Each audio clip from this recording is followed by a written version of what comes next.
We are moving into the last leg of the evening. You can ask your questions in the chat box. I hope all the panelists are there. And you can also say, your question. And if you want to put it to a specific speaker, please do mention that. Otherwise, maybe I will have to do justice to everybody's question. So the school's name is the Choice School. And they have a Kids Planet also. So please put your questions in the chat box.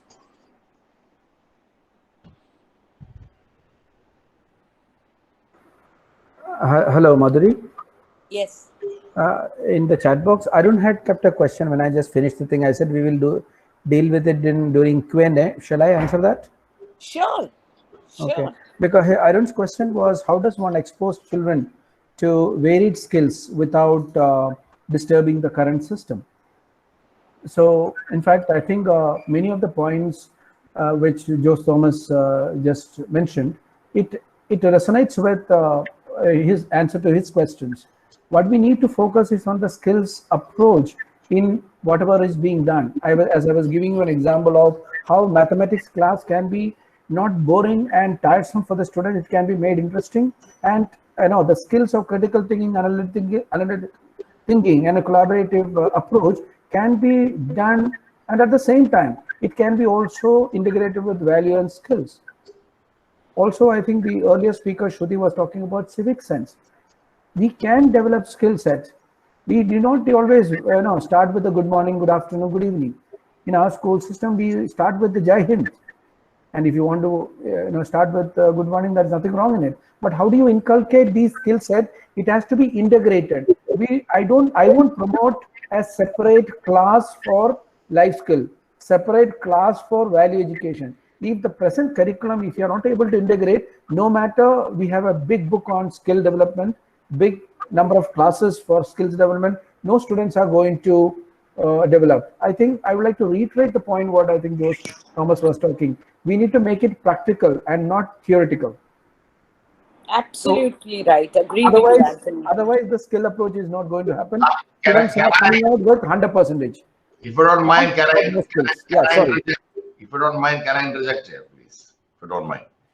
You see, practical approach is the only solution. I'm telling you. I've seen it and I've understood it. Does a teacher understand that? The teacher has to understand that.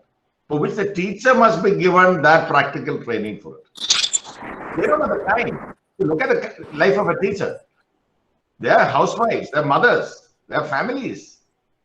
They're not the Jesuits priests who taught about that 50 years back. They are nothing. They are no commitment. So how does a teacher get time? How does she carve out time to go home and develop her own skills to transmit the skill? See, I teach how to fly, for example. I'm an 11th dropout. Yesterday also I took a class on flight data recorder and cockpit voice recorder. I took a class yesterday. Now, how do I get that? It's because I have acquired knowledge to share knowledge. So where is the time for a teacher after 5 hours? They rush into the bus, they reach home at 2:30, 3 o'clock. They have families. Now, where is it? No, what I am saying is, yes, today now I'm telling you, I am creating a young educators program. I'm going all around India and picking up youngsters and bringing them and hosteling them in Cochin and training them. And I'm the trainer. I take once a week class.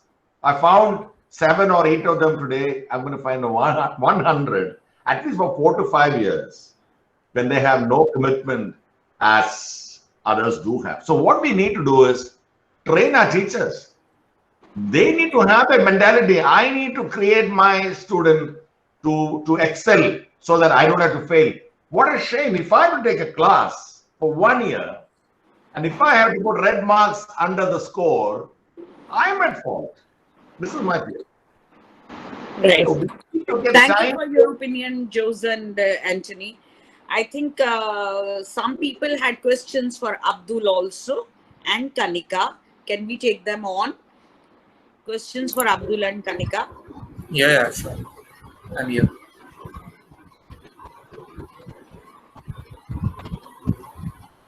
Can we have them in the chat box? People had a lot of questions in the beginning.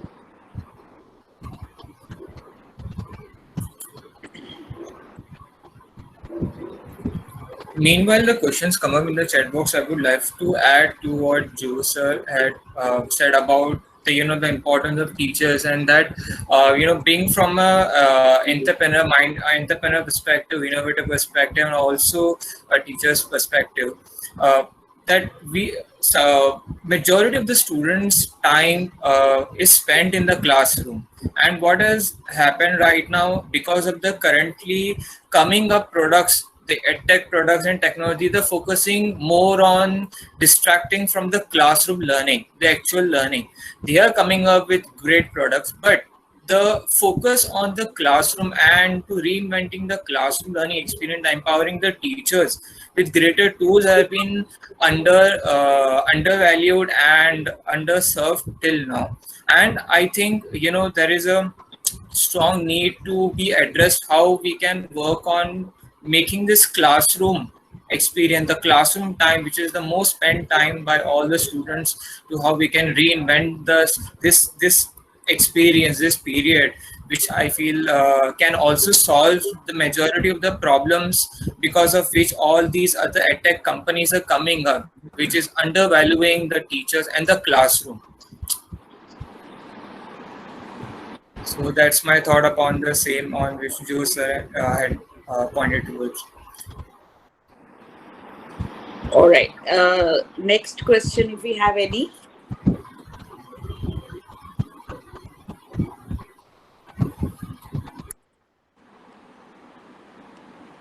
I think meanwhile, while people are writing their question, as Joe said, our maths teachers integrated dance while teaching geometry.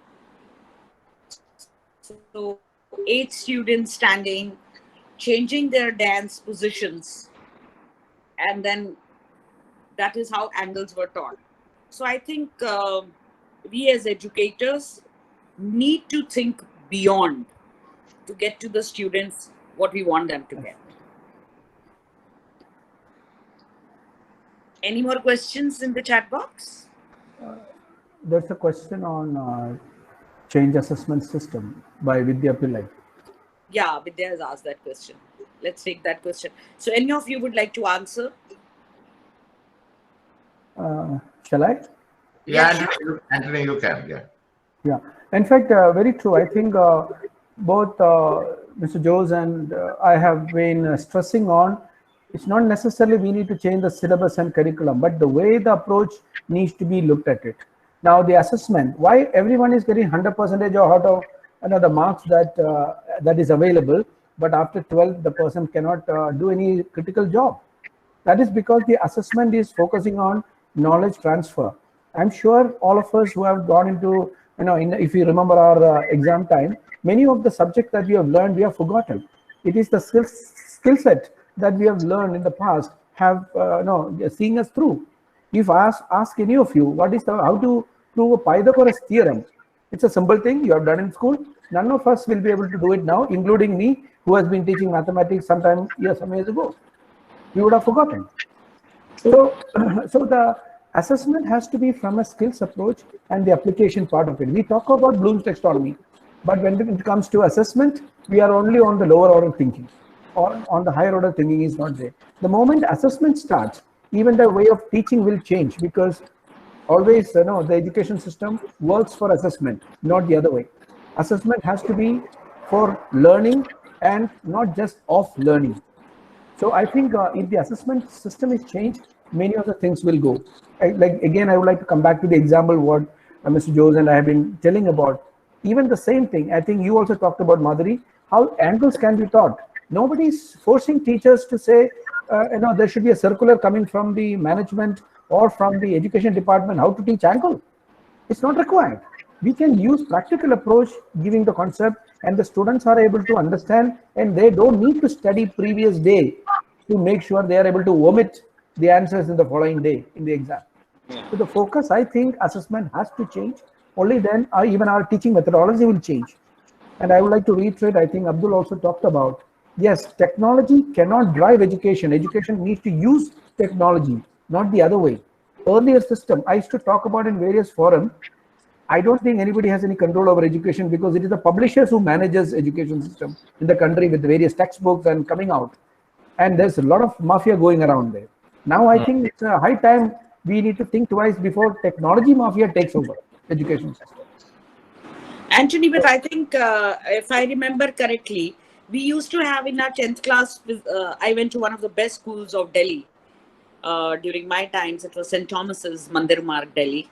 And we used to have All India board in our school. And we had a question, difference between the petrol engine and diesel engine. And I still remember my teacher told me it's for 5 marks. And this is what you should answer. Tuck, tuck, tuck, tuck, tuck. And similarly for the diagram of heart, she told me, and I was so bad with my drawing, I can't tell you. But I never understood the difference between the petrol engine and the diesel engine. But the day I saw it 3-dimensionally, when somebody was giving me a demo with technology, that's the first time I understood how the heart works and how, diesel engine is different from petrol engine. So I would say technology is an enabler. Definitely. Yeah. That's the point I was saying. Technology should be an enabler. Yeah. And I think the point that you were talking about heart, it can be shown. And we learned about heart and many of us become heartless after that. Yeah. So then what's the point of that education? So we need to learn empathy. We need to be empathetic and sensitive. Yeah, Antony and Ms. Madhuri, we're all on the same page. That's the best news. Okay, we have no disagreement at all. The practical approach towards the student is what we need. For example, I just tell you this, and certainly I would like to leave. I teach because the objectives I would like them to learn. I always talk about there has to be a profit in life. What is your debit? What is your credit? And what's your net balance? So that should be taught early days. So I'm a chef also. I've gone to my culinary institute here and I'm a chef. So I take classes for my students during this COVID time. For example, out of the many classes I took a breakfast class with the students of the 5th graders. 5th graders. I've given them a homework. What is a homework? These group of students will buy the egg. Then you will buy the onion. You will buy the tomatoes. You will buy the black pepper. You will buy this. Bring them all together. And then we first of all take what's the total cost that we're going to produce. I'm teaching mathematics. And then I made the omelette here from New York and I showed all of them. And finally, they calculated the cost per serving, meaning that took the total cost of the goods, that is a COGS in accounting language, cost of goods sold. Then they divided by the portion and divided and said, oh, my omelette, my portion costed me 5 rupees a piece. Now that is mathematics. What is the point of putting them on a conveyor? Teacher says, stand up, sit down. Teacher, sit down. Teacher, listen. Did you understand? Raise your hand. I think we should destroy the draconian system of education. Get out of the clutches of the government. Get out of the clutches of government. Education at school level should become autonomous. They should not interfere. Government should not interfere in education. It's not that it should be the private sector and leave it to the sharks who are coming up now. No, I don't mean that. They should be quasi-government institutions that should set standards and give freedom to schools to conduct delivery of the syllabus and curriculum the way the children will understand and enjoy it. Today we are doctrinating it. So please, with that said and done, I will not talk more. I'm a very frustrated person. Don't trigger me anymore. Let me go. Otherwise, I will talk until the meeting will get totally out of hand. So I would, with advance apologies, with Tamil peshuven. Thank you, Jose. Thank you very much. Have a great day. Your day is about to start. Ours is coming to a farewell. All right. Any more questions, anybody, for any of the panelists? So could I jump into the previous point? Sure, Niharika. It's an open platform. We're all here. Awesome. I just wanted to say I 100% agree with you on that, Jose. I think I couldn't agree more. I think the session that I took just before that was heavily pivoted on the fact that, there's this massive disparity between what really happens once you enter the workforce versus what you teach. And I feel like the higher education, because it's closer to, the workforce and readiness for it, is better prepared for it. The fact that you have these group structure classes, or the fact that you have very case study, like my MBA was entirely 100% case study based. We touched upon principles, but that was just a very small part of it. It was more dependent on, hey, how do you apply this? And I feel like if that's something that we haven't managed to percolate down to our primary, secondary education at this point. And I wish there's much more of that. I wanted to make a small point, and I come from one of the tech giants, the sharks mentioned earlier. I come from Facebook, but I do wanted to say that, while this is obviously, these are organizations that have their own way of operating, they have this amazing bunch of tools that is available. And I just wanted to say, and not just this, the previous organizations that I worked for, a lot of them are extending these tools for free, which means these are tools available for teachers to play, explore, try, see if it works. And these will just give you a different method of delivery. There are tools which are available where you don't need to have, and there is obviously that structure has changed, where you don't need to do a paper-based learning. You can just hold a live session, and that builds your capacity. Earlier, you were reaching out to an audience of 50. Now you're reaching out to an audience of 10,000 students at one go. You could use, and there are these examples, live examples, where we've seen where, AR, VR is getting utilized to teach students, in class, to be able to visualize, like you said, the structure of a heart, or, what could potentially, how can we implement this to construct an architectural structure. So there are different formats of study which are available. And I think not so much the curriculum, because there is a heavy dependency, the delivery and how you execute that is something that, obviously the end objective, like the teachers are able to execute. And there are enough and tools available that can allow you to, explore these a little bit more. So 100% with you on that. I wish there is much more of use case / application based learning, which if you are able to implement more, you're definitely reading students much more. Yeah. I have a request to Antony and to Niharika and all that. I'm so impressed with all of you. Trust me.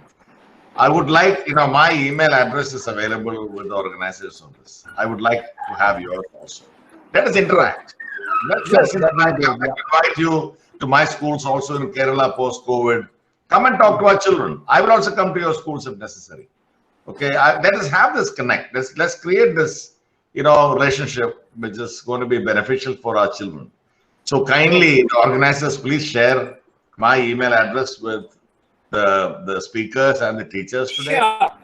And kindly give me yours, Niharika and Antony and Madhuri and Mr. We'll Abdul. do that. All right, I understand from all the speakers that experiential learning and technology will take over and should take over. Yep. And I think another aspect that we need to talk about is design thinking. So if any of the panelists would like to throw some light, because like in our school, we have done our own curriculum based on CDTT, that is collaborative, deep design thinking. Our entire curriculum has been revamped and we are working on that. So if any of you would like to speak about that. Hi. So I would love to add some light towards the area of design thinking, because I'm myself mentoring 100 plus startups internationally, not only at degree level colleges, but also school level student projects, student entrepreneurs of age 15, 16 in class 5 and class 6. So I feel that design thinking is a foundation and gives us a strong perspective. I would take it to a broader perspective, the foundation from which design thinking came up, and that is the innovation and strategy as a foundation. The way innovation teaches us to perceive things, perceive a scenario, perceive a problem, and if coming up with a solution with a very systematic approach. I feel that innovation strategy should be inherited in all of the in our education, on which I think I'm glad to see the NLP is really focusing on to inherit in the education system right now with the revised circular of education. And we should also encourage all the students. We should help workshops over design thinking, innovation and strategy. We should encourage not only the students but also the teachers. I feel the engine starts from the teachers. And I feel when the teachers themselves are participating while they are teachers, right, irrespective whether they want to, how they want to take their career here, or whether they want to do a PhD or not, but or irrespective of all that, if I think if all the teachers can, start participating in these projects, in research projects like Avishkar Research Convention, which is quite popular in Maharashtra among Mumbai University. So such conventions, I feel that itself encourages all the students to perceive and pursue innovation and strategic approach to not only their ideas but anything in life. And I feel that also encourages scientific temper, which I feel was also a part of the Dr. APJ Abdul Kalam's Vision 2020, to where he rightly said about how scientific temper can bring a huge revolution in the country. All right. Anybody else? Any questions? I had a small Sorry, go for it. Sure, Niharika. Over to you, Niharika. Okay, so sorry, I think virtually overlap of conversation just ends up being a massive challenge. So I was just saying that there's this very interesting thing that, we used to have in one of my earlier organizations, which was obviously around, it was pivoted around the concept of design thinking, which I feel is fairly easily applicable in schools as well. So we used to hold these sessions called the Mad Hatter session. And the objective of this is, it used to be broader brainstorming, right? You used to pick a concept, an idea, it could be anything up to what you want to make out of it, but it used to be a very broad problem.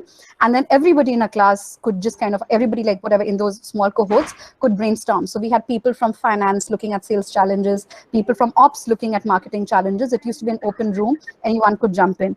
And I was just thinking, you spoke of design thinking, obviously I'm sure it's getting executed in certain form, but if you're able to bring this concept very easily implementable, if you have existing classes, start this small cohort of group called the Mad Hatters, get like 5-6 people together, if you can get different sections, great. If you can get whatever bunch of people, club them together, throw a business a problem, sorry, I keep saying business idea, but then throw a problem and see how kids are able to ideate and think upon it.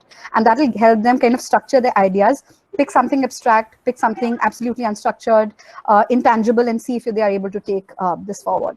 And I love that idea, and every organization I went to after that, I've tried to implement this in some state or form. So this could just be like a small, like a tip or trick that you could just implement in your setup if you already have design thinking, ecosystem in place. Yeah, we have. Awesome. I think while you were talking, Niharika, I could very well think, if we can blend what Shruti was saying, what our ancestral heritage of the entire scriptures that we have, Vedas that we have, the Shastras that we have, along with design thinking, I think our students will be, I think we'll be able to create the new generation, which is absolutely different. So there has to be a blend of, I think, both the things, the newer things like design thinking, core deep design thinking, and also what Shruti said, knowledge of what has already been done. There's no point in reinventing the wheel. We already have that with us. So maybe we need to blend the two and create a new Holo with Abdul, which is like a blend of two. I don't know. I'm just thinking big. Yeah, that's true. Yeah. So since there are no more questions, thank you everyone, all the people who are present here, Future School, for bringing so many people under one roof. Abdul, Kanika, Niharika, Antony, Shruti, Jose, everybody. And I want to thank myself too. Yeah. Thank you very much, each one of you. Have a great evening, everybody. Have a great weekend. Be safe. Be at home. Bye-bye, everybody. Thank you. Bye-bye. Thank you.